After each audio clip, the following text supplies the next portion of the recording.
계시록 12장 7절입니다. 하늘에 전쟁이 있으니 미가엘과 그의 사자들이 용과 더불어 싸울세. 용과 그의 사자들도 싸우나 이기지 못하여 다시 하늘에서 그들이 있을 곳을 얻지 못한지라. 큰 용이 내쫓기니 옛뱀 곧 마귀라고도 하고 사탄이라고도 하며 온 천하를 꿰는 자라. 그가 땅으로 내쫓기니 그의 사자들도 그와 함께 내쫓기니라. 아멘. 우리가 요한계시록을 공부를 할 때에 그 요한계시록에서 말해주고 있는 일들이 과거의 일이냐 아니면 현재 일어나고 있는 일이냐 미래에 있을 일이냐라고 하는 것 때문에 해석상의 여러 가지 차이를 두고 나타나는 것을 볼 수가 있습니다. 말씀드리는 것은 요한계시록에 대한 내용은 당시에 아시아에 있는 7 교회들에게 그들이 당하고 있는 그 현실에서 그 현실 상태에서 그들의 신앙 절개를 지킬 수 있도록 그들에게 힘을 주려고 쓰여진 것이다 라고 하는 것이 역사적 사실로 일단 받아들여야 됩니다. 그러나 그 소아시아에 있는 7 교회만이 교회라고 볼 수가 없고 교회는 그 이후에 계속되어질 내용과 그 이전에 구약의 교회들도 있다라고 하는 것을 생각을 해 보셔야 됩니다.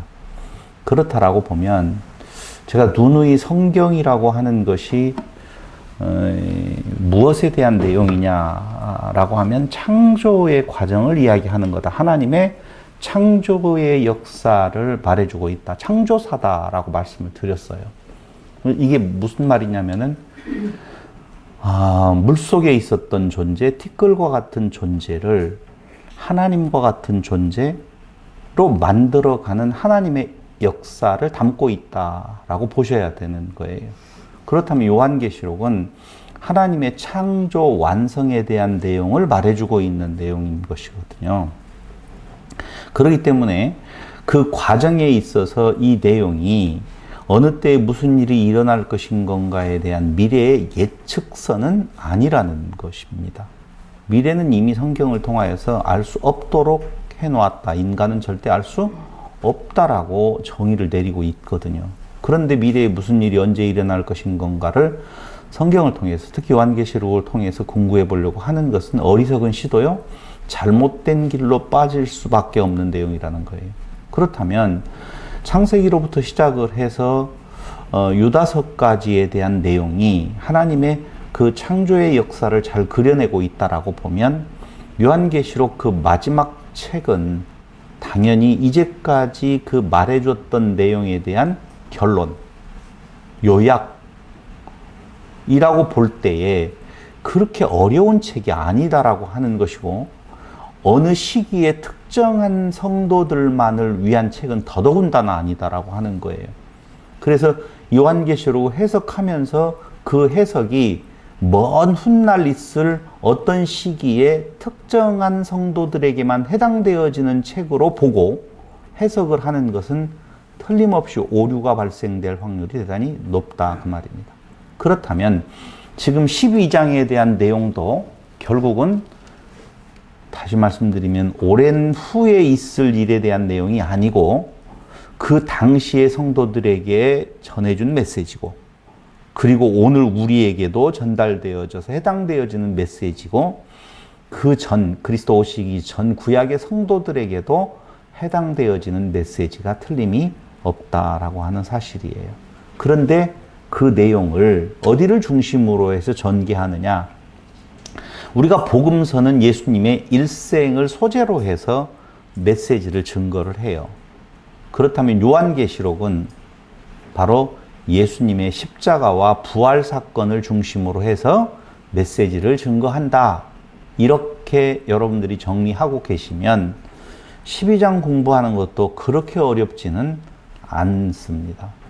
그래서 12장, 우리가 지난 11장과 더불어서 12장 1절로 6절까지에 대한 내용을 같이 살펴보면서 결국은 하늘에서의 전쟁이 이제는 어디로 땅으로 옮겨지는 부분에 대한 내용으로 같이 정의를 내려봤어요. 12장 7절부터에 대한 내용은 무슨 내용이냐? 미가엘과 그의 천사, 사자라고 되어 있죠. 거기 그렇게 나오죠. 하늘에 전쟁이 있으니 미가엘과 그의 사자들이 이렇게 나오잖아요. 그 사자들이라고 하는 단어가 다른 곳에서는 바로 천사들이라고도 되어져 있습니다. 똑같은 단어예요. 그러니까 그 미가엘과 그의 사자들이 싸움을 벌이게 되어지는데, 누구하고 싸움을 벌이느냐 하면은 큰 용과 싸움이 있게 되어지는 거예요. 그러니까 미가엘과 그의 천사들과 하늘의 싸움에서 패하고 땅으로 내어 쫓긴 큰 용, 그 큰 용을 옛뱀이라고도 하고 마귀 그리고 사탄이라고 하더라 라고 하는 내용이 나오잖아요. 그러니까 그렇게 두 세력의 싸움이 있는데, 그 싸움에서 패하게 된 용의 세력이 땅으로 내어 쫓긴데 그 용과 그의 사자들이라고 또 나오거든요. 그러니까 미가엘과 그의 사자들, 용과 그의 사자들이 싸우게 되어지는데, 그 싸움에서 용의 세력이 패배하고 땅으로 내어 쫓긴다, 이런 내용이 지금 나오고 있는 거예요. 그럼 그 패한 용은 우리가 알겠어요. 왜냐하면 옛뱀이라고도 하고 마귀라고도 하고 사탄이라고도 하니까 잘 알겠는데, 미가엘의 존재는 도대체 누구냐라고 하는 거예요. 미가엘 아셔요? 미카엘이라고도 발음을 하고 그러는데요. 이 미가엘이 구교회에서는 많이 인용되어지는, 싸움 잘하죠. 왜냐하면 옛뱀과 싸워서 이겼으니까 얼마나 싸움을 잘하겠어요. 그래서 그 퇴마의식, 귀신을 내어 쫓는다라고 할 때 미가엘 천사라고 하는 이름을 많이 인용을 하게 되어지는 것이 바로 이런 것 때문에 그래요. 근데 먼저는 우리가 미가엘과 그의 사자들, 그리고 큰 용과 그의 사자들의 그 싸움을 들여다보기 전에 도대체 미가엘의 존재는 어떤 존재인 건가를 한번 살펴볼 필요가 있다는 거예요. 그래서 다니엘서 10장을 한번 보시기 바랍니다. 항상 요한계시록은 구약 성경 중에서 다니엘서가 굉장히 많이 인용되어지고 있는데요. 이렇게 아셔야 돼요. 이미 요한은 다니엘서 구약 성경에 대해서 능통한 사람이에요. 그런데 우리는 구약 다니엘서에 나오는 문장은 이제까지 뭐 특별한 생각 없이 그냥 잘 읽지도 않았겠지만 읽고 듣고 그냥 바라봤는데, 요한계시록에서 그 내용이 나오면 묘하게 이건 또 특별한 어떤 뭐가 있는 줄로 생각하는 경향이 있다, 그 말입니다. 그래서 한번 보도록 하겠습니다. 일단 다니엘서 10장.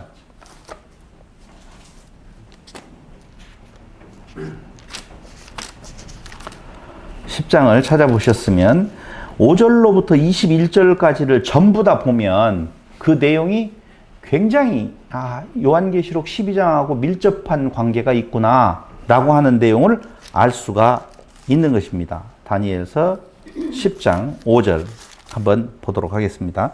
이건 바사왕 고레스 제3년에 한 일이 벨드사살이라 이름한 다니엘에게 나타났는데요. 이게 바로 히데겔 강가에서 본 환상이거든요. 5절로 그렇고 넘어갑니다. 5절. 그때에 내가 눈을 들어 바라본 즉 한 사람이 세마포 옷을 입었고 허리에는 우바수 순금띠를 띠었더라. 또 그의 몸은 황옥 같고 그의 얼굴은 번갯빛 같고 그의 눈은 쭉 나와요. 이 환상을 나 다니엘이 홀로 보았고 나와 함께한 사람들은 이 환상은 보지 못하였어도 그들이 크게 떨며 도망하여 숨었느니라 라고 쭉 나오는데, 이제 어디로 가서 보냐면요 13절을 한번 보시기 바랍니다. 13절. 그런데 바사 왕국의 군주가 21일 동안 나를 막았으므로 내가 거기 바사 왕국의 왕들과 함께 머물러 있더니 가장 높은 군주 중 하나인 미가엘이 와서 나를 도와주므로, 이렇게 나오잖아요. 자, 미가엘을 뭐라고 표현하냐면은 가장 높은 군주 중 하나라고 표현을 하고 있습니다. 그렇죠? 21절을 한번 보세요. 21절을 보기 전에 15절.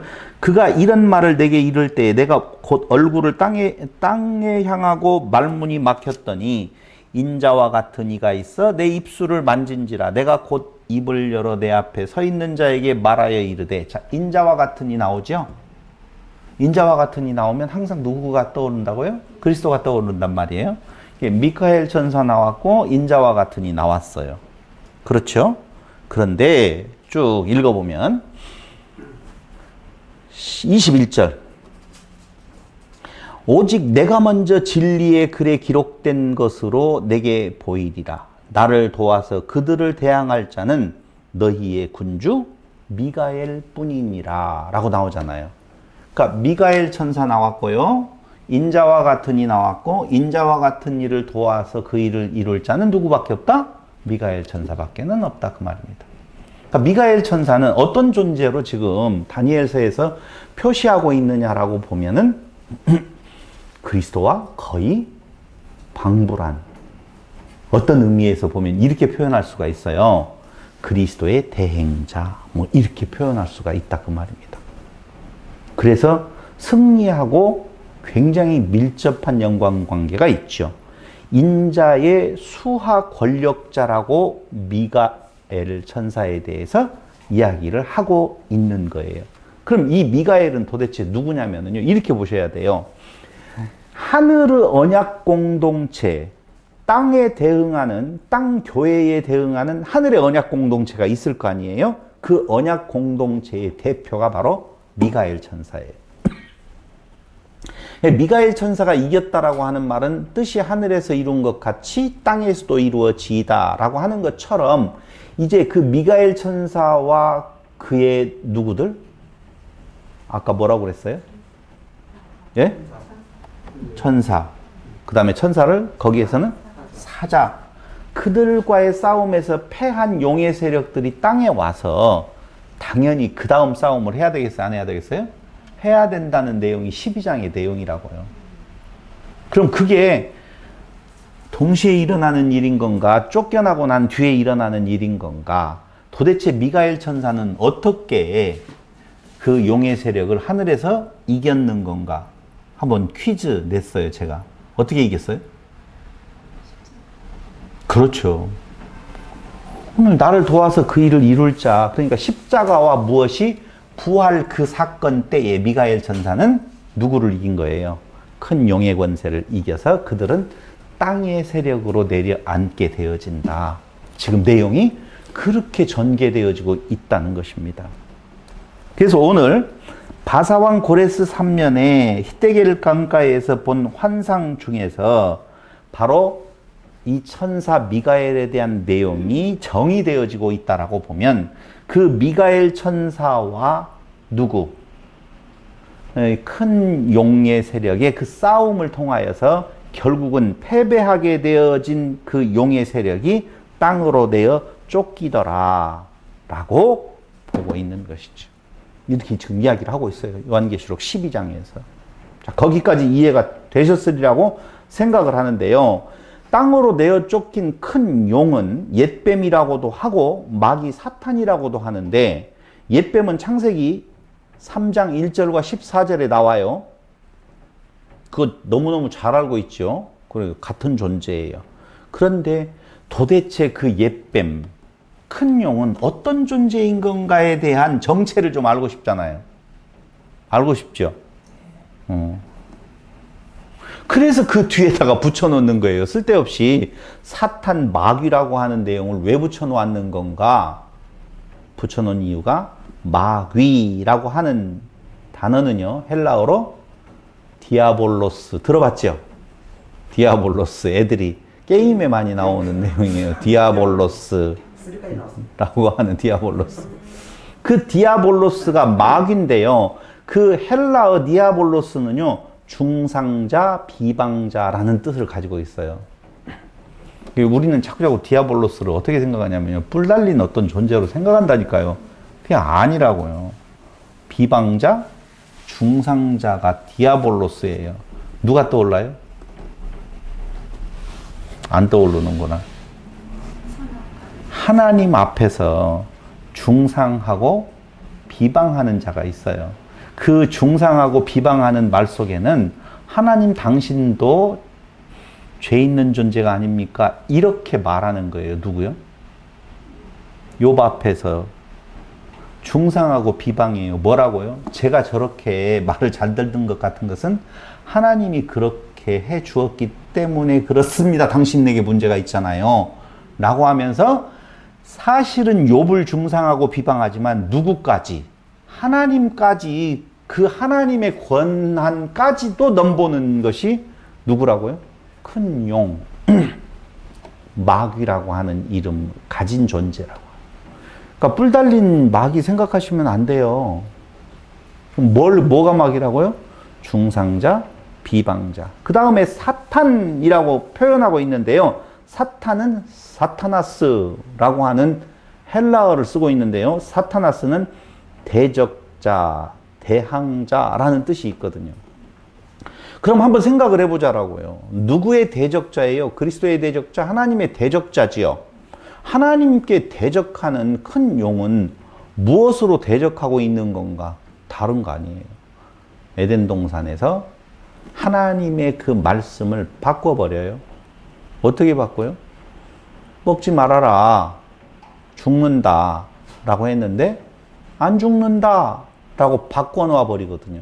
하나님의 일에 반대적에 서서 대적을 하게 되어지는데 하나님은 그 율법을 그 에덴 동산에서 그들에게 주었었을 때 그 율법을 이스라엘 백성들에게 주었을 때에 그 본래의 뜻을 어떻게 바꿔버리는 그 의미를 뒤집어 버려서 그들에게 전달해 줌으로 말미암아서 하나님의 뜻이 이루어지지 아니하도록 대적하는 존재, 그게 사탄이라는 거예요. 그러니까 우리가 사탄의 지금 괴계 안에 있느냐 없느냐, 사탄의 유혹을 받은 적이 있습니까? 네? 맨날 받아요? 어떻게 받습니까? 지킬 수 있다. 처음에 이야기 하잖아요. 하나님과 같이 된다. 지켜라 라고 이야기하는 것처럼 우리에게 있어서 그 율법 앞에서 자기 부인의 자리로 가지 아니하고 자기의 일을 가지고 나아가게 만드는 전혀 반대의 내용으로 우리를 유혹하는 큰 용의 세력이 지금 땅에서 그 일을 수행하고 있다라고 하는 거예요. 어려운 이야기 아니에요. 그래서 결국 근거 없는 말로 중상이라고 하는 말이 뭔 말인지 알죠? 중상, 모략 그러잖아요. 중상이라고 하는 말은 근거 없는 말로 남을 헐뜯어 명예나 지위를 손상한다라고 하는 뜻을 담고 있거든요. 중상자라고 할 때. 그러니까 하나님의 본뜻을 바꾸어서 그렇게 유혹을 했는데 예수님은 안 넘어갔단 말이에요. 너희가 그걸로 시험하지 말라. 하나님은 시험의 대상이 아니다라고 이야기하면서 3번이나 그 첫째 아담이 이미 그 사단의 유혹에 넘어갔던 것을 예수님은 넘어가지 아니한 이기는 모습을 보여주셨지요. 당연히. 그래서 결국 하늘에서의 싸움에서 패하고 땅으로 내어 쫓긴 바로 큰 용과 그의 사자들에 대한 내용이 이제 12장 7절부터 나오게 되어지는데요. 마귀는요, 12절에 보면은요, 그렇게 나와요. 거기 보세요. 12절. 그러므로 하늘과 그 가운데에 거하는 자들은 즐거워하라. 그러나 땅과 바다는 화 있을진저 이는 마귀가 자기의 때가 얼마 남지 않은 줄을 알므로 크게 분내어 너희에게 내려갔음이라. 내려갔다는 거예요. 이제 패하고 때가 얼마 남지 않았으므로 마귀가 자기의 때가 얼마 남지 않은 줄을 알므로 크게 분내어서 너희에게 내려갔다. 그러므로 하늘과 그 가운데 거하는 자들은 무엇하라고요? 즐거워하래요. 12절까지에 대한 내용은 그렇게 되어 있는데요. 문제는 그 과정에서 나오고 있는 내용이 무엇을 말하느냐 하면은요. 하늘 전쟁에서 어떻게 승리했는지, 그러니까 12장 7절로부터 12절까지에 대한 내용을 지금 말씀을 드리는 건데요. 하늘 전쟁에서 어떻게 승리했는지, 그리고 다시 하늘에서 있을 곳을 얻지 못하게 된 큰 용, 그 결과 그들은 내어 쫓겼다. 이게 7절로부터 12절까지의 내용이에요. 자, 한번 볼게요. 하늘 전쟁에서 어떻게 승리했어요? 말씀으로? 그렇지요. 거기 두 가지로 되어져 있는데요. 하나님의 구원과 능력과 나라와 또 그의 그리스도의 권세가 나타나. 이렇게 나오잖아요. 첫째가 뭐냐면은요. 하나님의 구원과 능력과 나라와 또 그의 그리스도의 권세가 나타나. 이 말이 바로 뭐냐면은요. 쫓겨나게 되어지잖아요. 그 나타나서 쫓겨나게 되어지는 것이 그리스도의 부활과 그리스도의 십자가와 그 부활을 말하는 거예요. 그게 나타나서 안 그래요? 성경 쭉 우리 복음서에서 공부해 보면은 하나님의 의가 나타나서 누구를 말해요? 그리스도 내용 십자가의 죽음과 부활에 대한 내용이 먼저 지금 되어지고 그 다음에 두 번째로는요. 형제들이 어린 양의 피와 자기들을 증언하는 말씀으로 이겼다 그 말이에요. 이것은요. 당시의 역사를 잘 바라보시면 알 거예요. 죽음을 내대고 그 복음의 메시지를 증거하는 성도들이 있었어요, 없었어요? 대표적인 예를 하나 든다라고 보면 누구예요? 폴리캅 같은 경우를 들 수가 있겠죠. 그러나 여기에서 말하는 것은요. 순교한 존재들만을 말하는 건 아니에요. 그러니까 겉으로 나타나는 순교도 있지만 결국은 그 메시지에 대한 내용을 받아들여서 자기를 죽이는 날마다 죽는 모습에 나아가는 자들 이것이 결국은 누구를 이겨내는 사탄의 세력, 큰 용의 세력을 이겨내는 방법이에요. 요소라고 말할 수가 있다는 것입니다. 그렇게 해서 그들은 그 하늘에서의 싸움, 결국 예수님의 십자가의 죽으심과 그 부활의 사건을 통하여서 하늘에서의 싸움에서 지고 그들은 어디로? 땅으로 되어 쫓기게 되어지는 거예요. 여기서 잘못 알으면은요. 땅으로 되어 쫓기는 일은 하늘에서 이루어지고 난 뒤로 생각을 하잖아요. 그렇죠? 그럼 그 전에는 어떻게 되어지느냐 이거죠. 여기 지금 나오고 있는 두 번째 형제들이 어린 양의 피와 자기들의 증언하는 말씀은 도대체 그 이후에 이루어지는 일이라고 봤었을 때에 잘 들으셔야 돼요. 하늘에서 이루어진 일 이후에 있는 일이라고 보면 하늘에서의 싸움이 그리스도의 십자가와 부활과 그 다음에 성도들이라고 나와 있는데 말 안 맞잖아요. 말을 제가 좀 어렵게 한다. 아니 지금 하늘에서 용의 세력이 싸움, 미가엘 천사와 그의 세력과 싸움에서 지고 쫓겨나는 일이 우리의 시간적인 개념으로 보면 쫓겨난 뒤에 땅에서 싸움이 이루어지잖아요. 그럼 성도들의 싸움은 그 뒤에 이루어지는 일인데 하늘에서의 싸움에 성도들이 여기 어떻게 형제들이 어린 양의 피와 자기들이 증언하는 말씀이 어떻게 올라가느냐 이거죠. 거꾸로. 그것이 바로 제가 누누이 이야기했던 차원의 문제요. 시간, 하늘의 시간과 땅의 시간이 순차적으로 땅의 시간을 따라서 움직이는 것이 아니라 대응하는 개념으로 하늘에서 이미 이루어졌으면 땅에서도 이루어진 거라 그 말입니다. 이루어지다라고 하는 그 말은 땅에서의 시간 개념 속에 있는 우리들에게 전하는 메시지지만 이미 하늘에서 이루어진 것은 땅에서 어떻게 된다고요? 이루어진 것이라 그 말입니다. 그러니까 지금도 하늘에서의 싸움이 있을까요? 없을까요? 이걸 참 뭐라고 말하기가 굉장히 어려워요. 그럼 여기 지금 형제들이 어린 양의 피와 자기들의 증언하는 말씀은 지금 있어요? 없어요? 지금 있잖아요.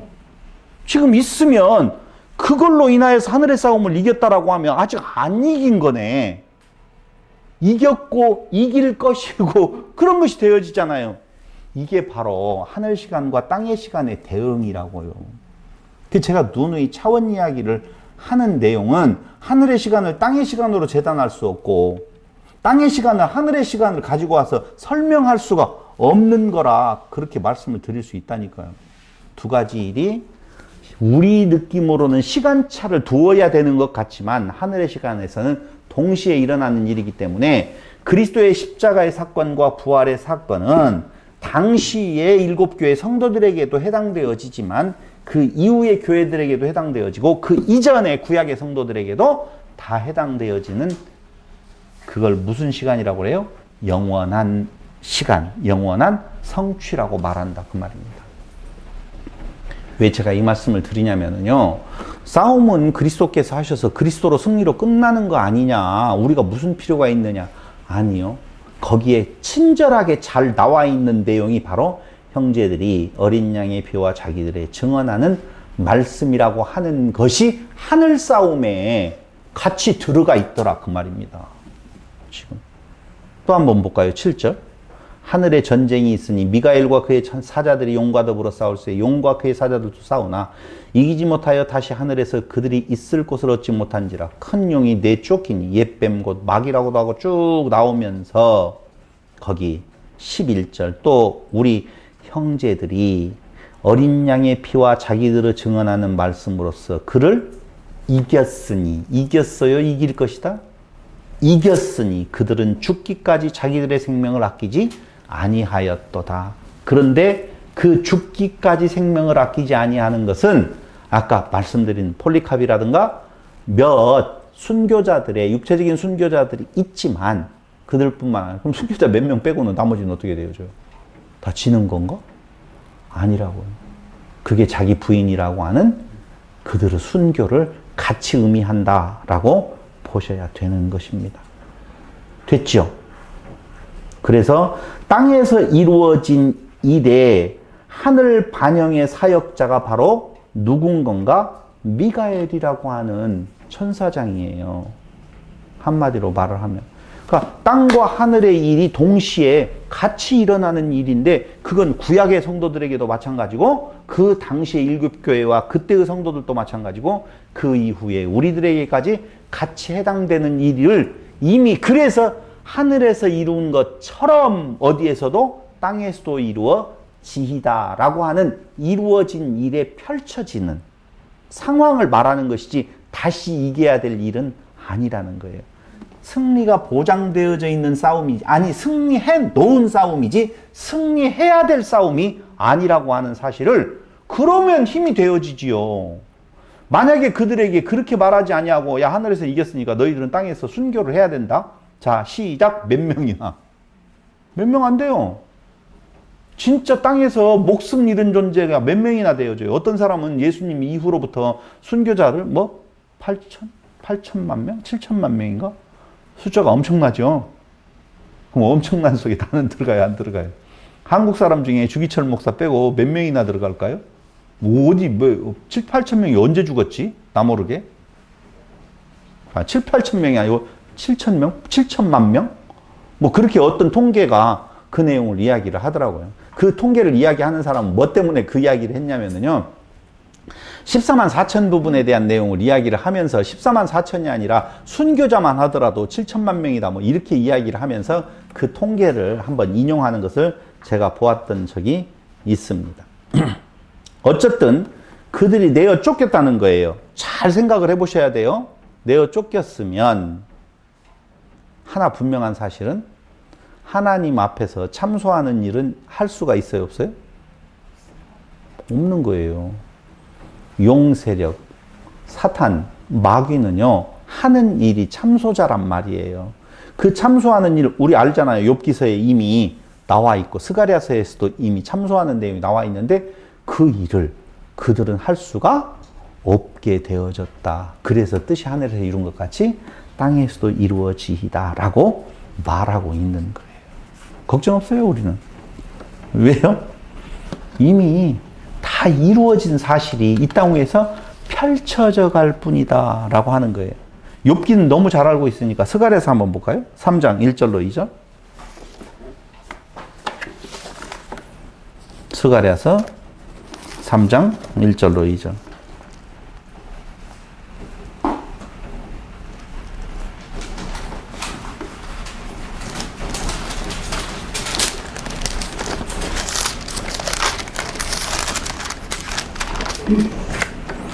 스가랴서 3장. 대제사장 여호수아는 여호와의 천사 앞에 섰고 사탄은 그의 오른쪽에 서서 그를 대적하는 것을 여호와께서 내게 보이시니라. 여호와께서 사탄에게 이르시되 사탄아 여호와께서 너를 책망하노라. 새 예루살렘을 택한 여호와께서 너를 책망하노라. 이는 불에서 꺼낸 그슬린 나무가 아니냐 하실 때에 라고 나오죠.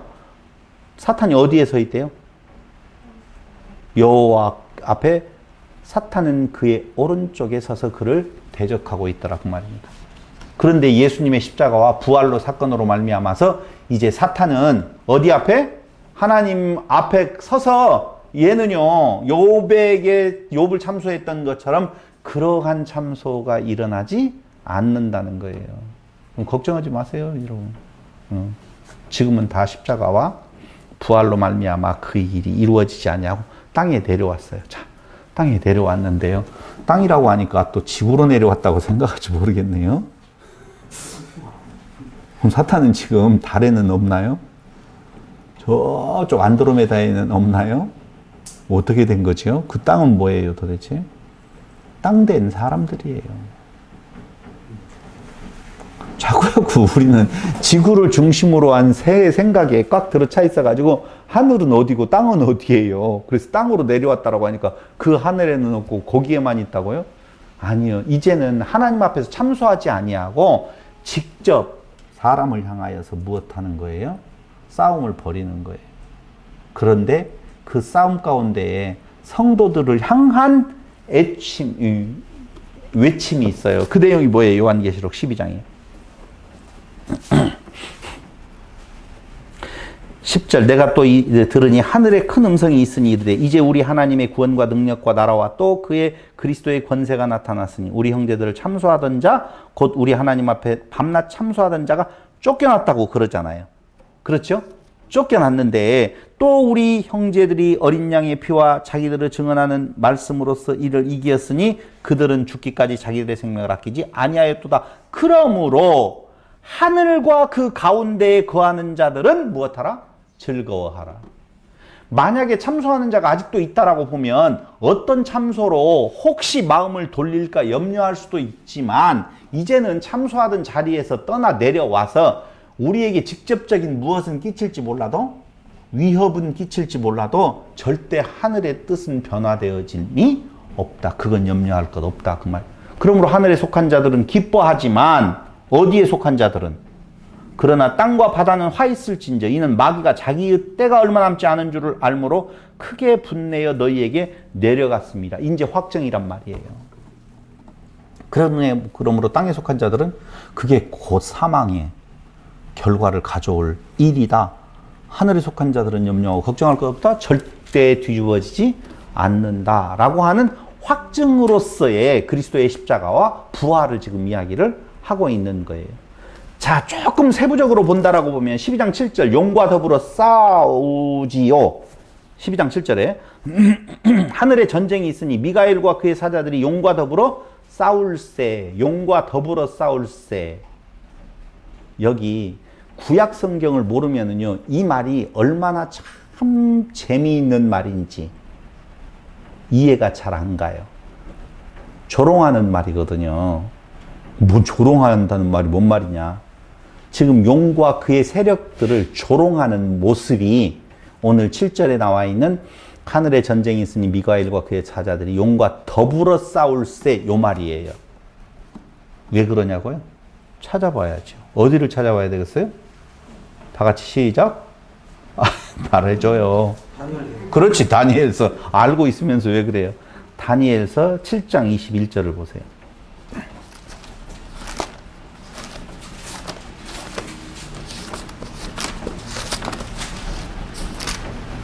7장 21절에 보면 이렇게 나와요.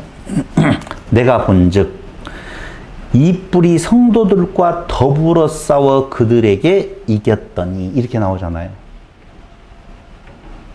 더불어 싸워 나오죠.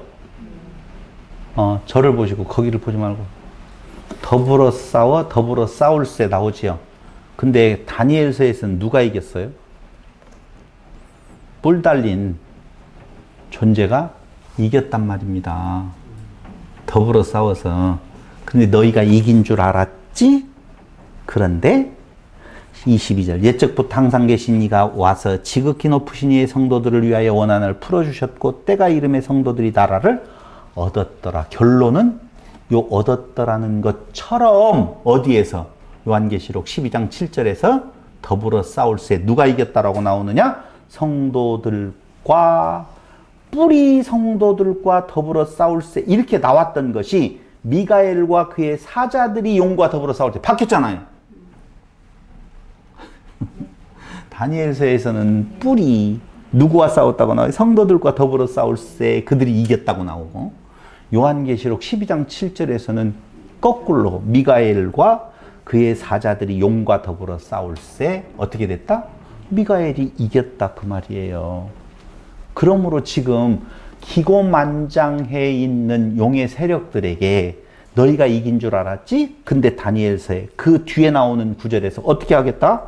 성도들이 나라를 얻었노라 약속한 것처럼 미가엘과 그의 사자들이 더불어 싸울세 그들을 이겼다 이렇게 조롱하고 잠깐 너희가 이긴 것 같았느냐?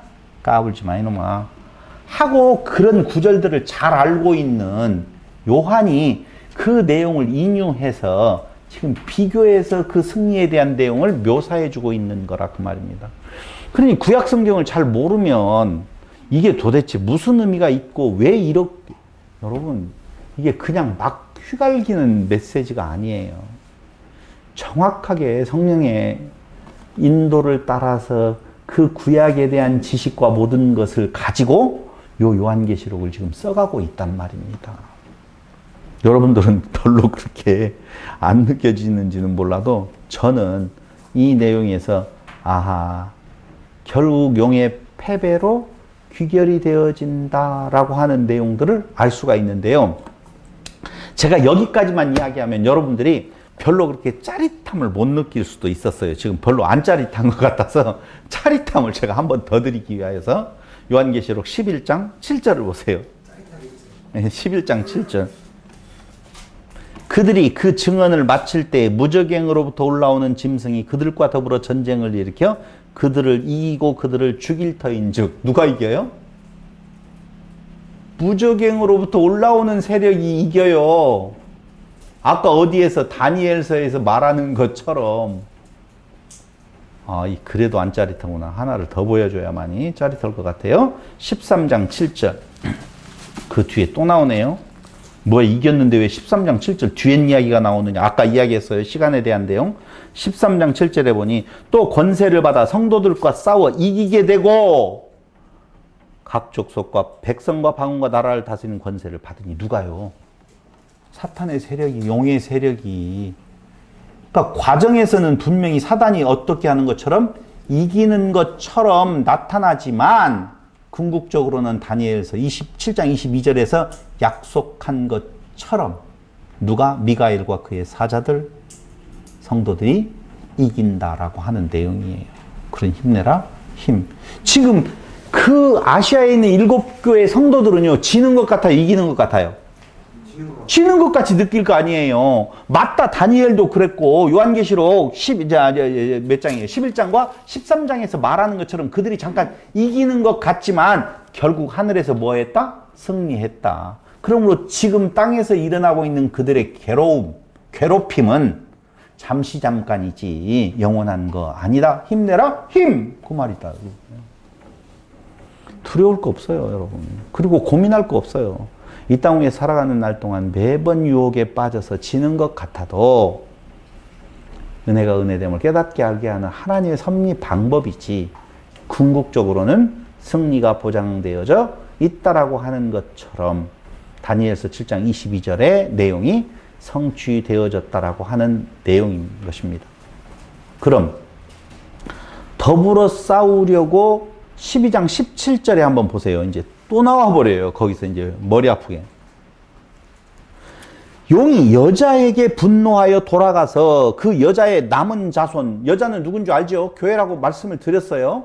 내어 쫓긴 자들이 교회 앞에 지금 서 있어요. 여자 앞에 와서 돌아가서 그 여자의 남은 자손 곧 하나님의 계명을 지키며 예수의 증거를 가진 자들과 더불어 싸우려고 바다 모래 위에 서 있더라. 자, 서 있어요. 지금. 질 것인가 이길 것인가? 다 같이 시작. 질 것인가 이길 것인가 시작. 그렇게 말하지 말고 합쳐서 시작. 지는 것 같이 보여도 이긴다 그 말이에요. 그게 그 과정이에요. 해석되어지지 않아요? 우리의 삶이? 매번 지는 것 같고 매번 피곤하고 힘들고 괴롭고 왜 그 유혹에 또 넘어가는지 모르겠다. 그건 사단의 큰 용의 발악이 있어서 그래요. 아주 그냥 작정을 하고 진짜 한번 해보자. 분풀이를 교회 위에 해보겠다라고 하는 내용이거든요. 근데 이 아시아 7교회는 더 심했겠지요. 왜? 우리는 마음으로 되어지는 유혹이지만 그들은 육체까지 같이 오는 도전이었단 말이에요. 그러니 얼마나 그 괴로움이 컸겠느냐 그 말이에요. 근데 지금 우리가 요한계시록 받는 것보다 그때 당시에 그들이 요한계시록 받는 것이 훨씬 더 감동적이지 않았겠습니까? 이해가 잘 안 되는가 봐요. 연애편지를 안 받아봐서 그러죠. 연애편지에 이게 너를 지키고 있다 라고. 근데 내가 지금 피곤하고 힘들고 괴롭고 어렵고 그냥 죽을 마실 때 오는 그 아름다운 신랑의 연애편지는 큰 힘이 되어지고 기다릴 수 있는 힘이 되어지잖아요. 그 편지가 없는 춘향이는 견뎠잖아요. 편지가 없는 춘향이도 견디는데 이 편지 있는 우리 성도들은 그걸 왜 못 견디겠느냐. 사실은 못 견뎌요. 못 견디지만 이미 이겨놓고 그걸 참소하는 자가 치워진 자리에서 우리의 승리는 보장되어져 있다는 것이 오늘 우리에게 전해진 진짜 참 복음이다라고 하는 내용을 말씀을 드리는 거예요. 그러면서 12장 10절에 한번 보세요. 이게 우리에게는 큰 의미가 되어지는데요. 성도들의 찬양이 나오죠. 10절에 보면 맞죠? 내가 또 들으니 하늘에 큰 음성이 있어 이르되 이제 우리 하나님의 구원과 능력과 여러분 하늘에 큰 음성이 있다라고 하니까 여기를 보세요. 우리는 땅에 있고 그 하늘에서 찬송을 부르는 자들은 천사가 아닌 건가 이렇게 생각할 수 있잖아요. 대응한다라고 말씀드렸는데 천사들은요 사실 심판과 구원에 대한 내용을 선포하는 경우가 대부분이에요. 요한계시록에서 보면. 그럼 찬양은 누가 하는 건가? 하나님의 성도들이 하는 거거든요. 근데 그 성도들이 지금 대응을 해서 하늘에서 찬양을 부르는데 뭐라고 하면서 찬양을 부르냐면은 잘 보세요. 거기 10절. 내가 또 들으니 하늘에 큰 음성이 있어 이르되 이제 우리 하나님의 구원과 능력과 나라와 또 그의 그리스도의 권세가 나타났으니 우리 형제들을 참소하던 자 곧 우리 하나님 앞에서 밤낮 참소하던 자가 쫓겨났고 또 우리 형제들이 어린 양의 피가 이해됐어요? 우리라고 하는 단어를 왜 이렇게 많이 써요? 우리. 이게 바로 떨어질 수 없는 존재들. 이렇게 생각하시면 돼요. 우리예요, 우리. 하나다 그 말입니다. 다 같이 이때 나오는 단어가 있죠? 헬라어 시작. 아나 케팔라이오마이. 하나됨이라는 거거든요. 그러니까 그리스도의 십자가와 부활 안에 하나 된 우리들이 아무리 강한 사단의 도전이 있다 할지라도 그 사단의 계계로부터 진리 없다라고 하는 내용을 선포하면서 찬양을 드리는 거예요. 동남풍아 불어라. 서북풍아 불어라. 가시밭에 백과파 예수 향기 날리니 할렐루야. 이걸 또 어떻게 윤리와 도덕적으로 가가지고 그쪽으로 빠지면 절대 안 돼요. 그 유혹이란 말이에요. 유혹이란 말이에요. 그러니까 여기에서 말하고 있는 찬양은 다른 거 아니에요. 우리 하나님의 구원과 능력과 나라와 또 그의 그리스도의 권세가 나타났다. 그거 외에는 다른 거 없어요. 그 힘으로 쫓겨나지. 우리가 무엇인가 그 율법을 그 조항으로 알고 지킴으로 인하여서 그 사단의 유혹을 이길 수 있는 것이 아니다라고 분명히 찬양을 통하여서 선포하고 있는 것입니다. 이제 그리스도의 권세가 나타나기 시작했다라고 나옵니다. 이제 이렇게 나오잖아요. 이제. 어느 때? 부활 때. 이제 그리스도의 권세가 나타나기 시작했으니 바로 이 권세의 나타남은 시편 2편을 한번 볼래요?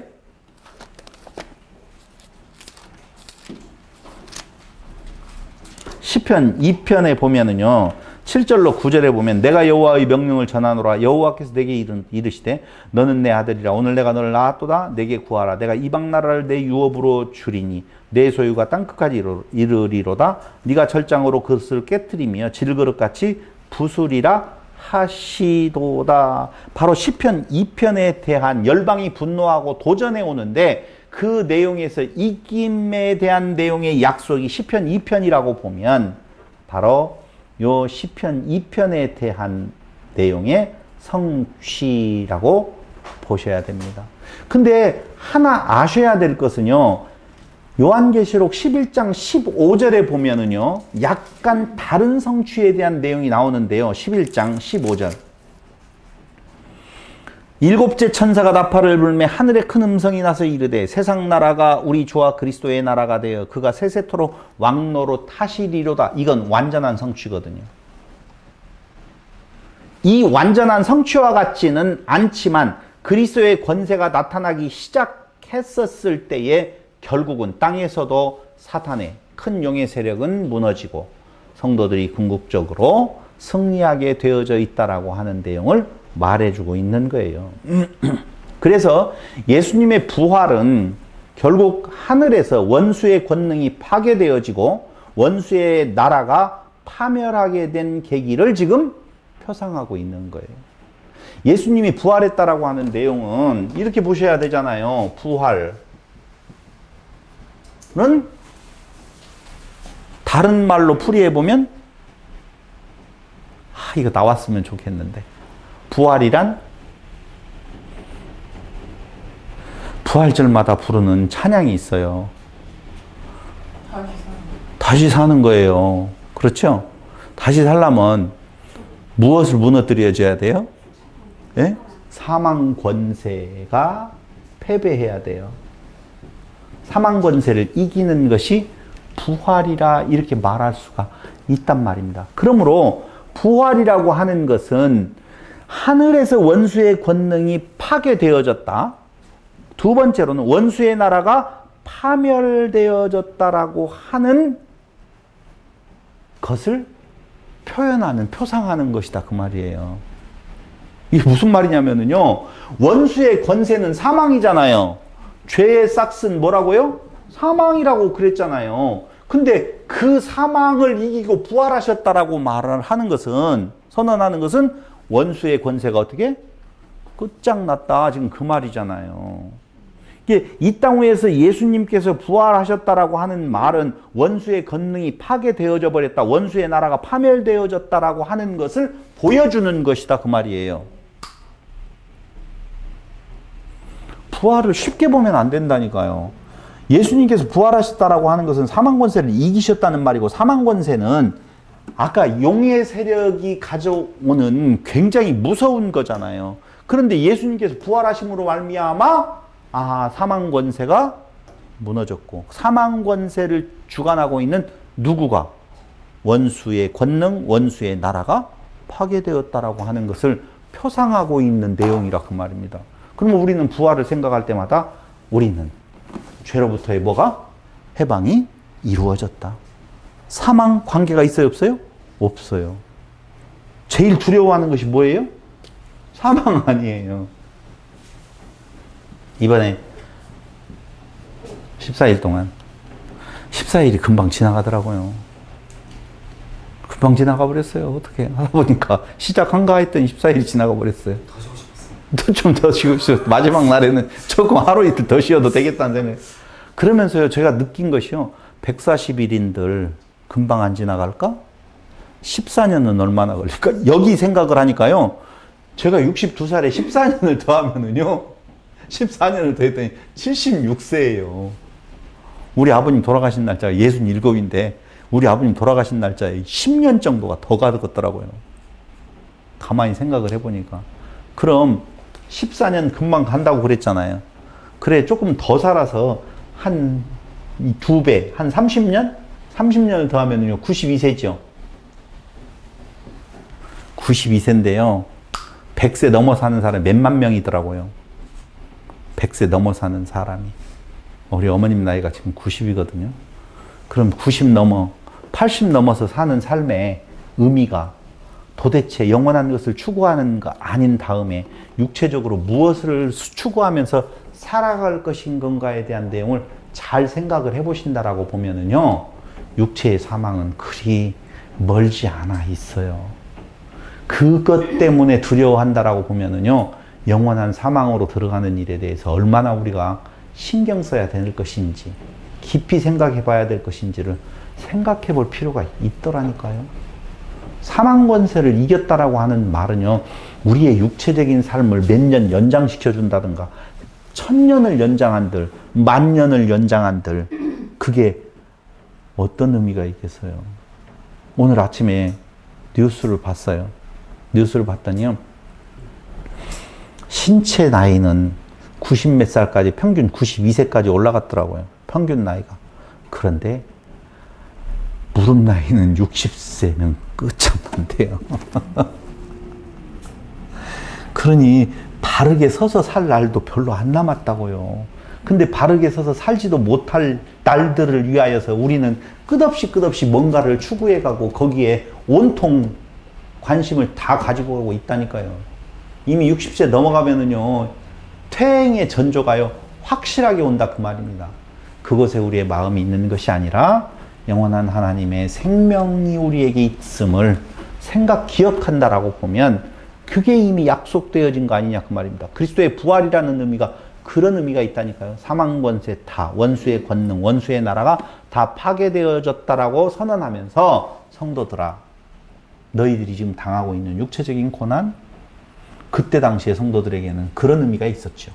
오늘 우리에게는요, 그 육체적인 고난도 없어요. 사실은. 그 고난이 있다라고 보면은요, 그들이 죽는 날이 그 핍박으로 인하여서 30살에 죽고 70세에 죽을 수 있다라고 보면, 우리는 그 핍박이 없어도 어차피 우리에게 사망이라는 것이, 육체의 사망이라는 거 있잖아요. 근데 그 육체의 사망이라고 하는 소재를 통하여서 얼마나 그리스도의 부활이라고 하는 것이 하나님의 생명으로 거듭나게 되어진다라고 하는, 새 생명으로 바뀌어진다라고 하는 복음의 메시지를 우리에게 전달해 주고 있다는 거예요. 그러므로 우리는 그리스도의 십자가와 부활을 통하여서 끝장났다는 것이 아니라 끝장냈다라고 하는 확실한 믿음 안에서 영원한 생명을 소망 삼고 살아가는 모습으로 살아가야 될 것이 아닌 건가 라는 생각을 한번 해봤다 그 말입니다.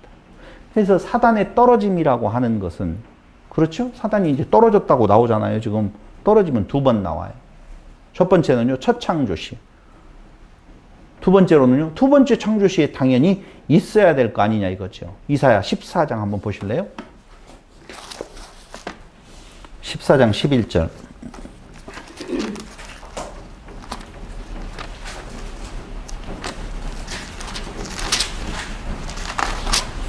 14장 11절로 16절에 보면은요, 내 영화가 수월에 떨어졌으며 내 비파 소리까지로다. 구더기가 내 아래에 깔리며 지렁이가 너를 덮었도다. 너 아침의 아들 계명성이여, 어찌 그리 하늘에서 떨어졌으며 너 열국을 엎은 자여, 어찌 그리 땅에 찍혔는고.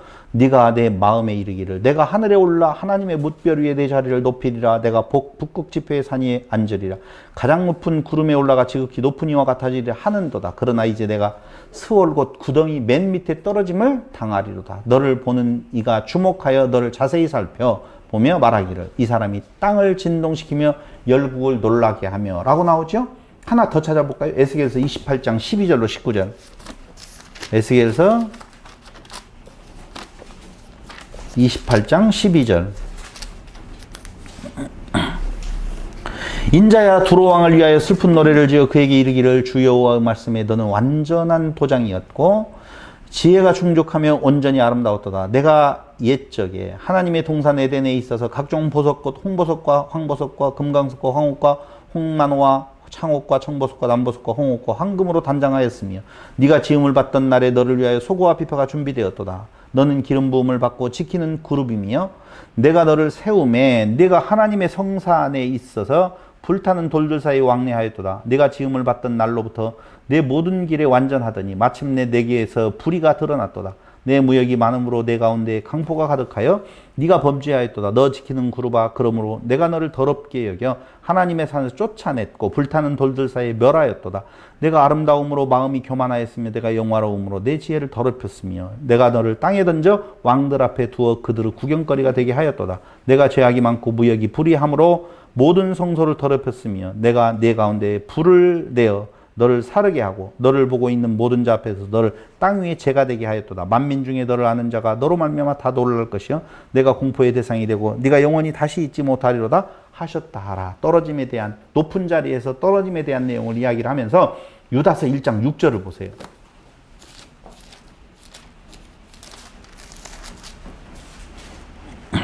또 자기 지위를 지키지 아니하고 자기 처소를 떠난 천사들을 큰 나라 심판까지 영원한 결박으로 흑암에 가두셨으며, 흑암으로 가두는 떨어짐에 대한 내용이 있다라고 보면 갈라디아서 6장 15절 한번 보세요. 갈라디아서 6장 15절.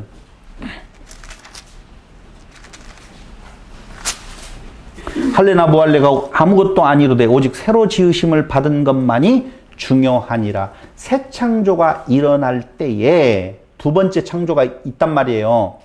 그렇죠? 아까 이야기에 대한 내용은 에덴 동산에서 첫 창조 있었을 때 교만하여져서 떨어짐에 대한 내용을 이야기한다라고 보면, 이번에 재창조, 두 번째 창조가 있었을 때에도 누구를 떨어뜨려야 돼요?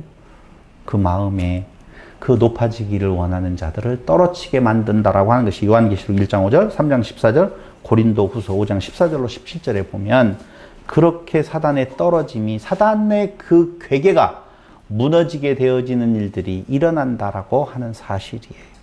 이게 어떻게 가능한 일인 건가?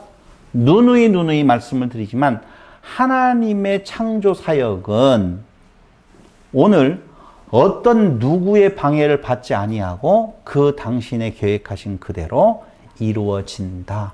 그 과정에서 있는 여러 가지의 역사들은 은혜가 은혜됨을 깨닫게 하게 하시는 하나님의 역사 섭리일 뿐이다라고 하는 사실이에요. 괴롭지요. 삶이 그렇게 만만치 않은 것만은 분명합니다.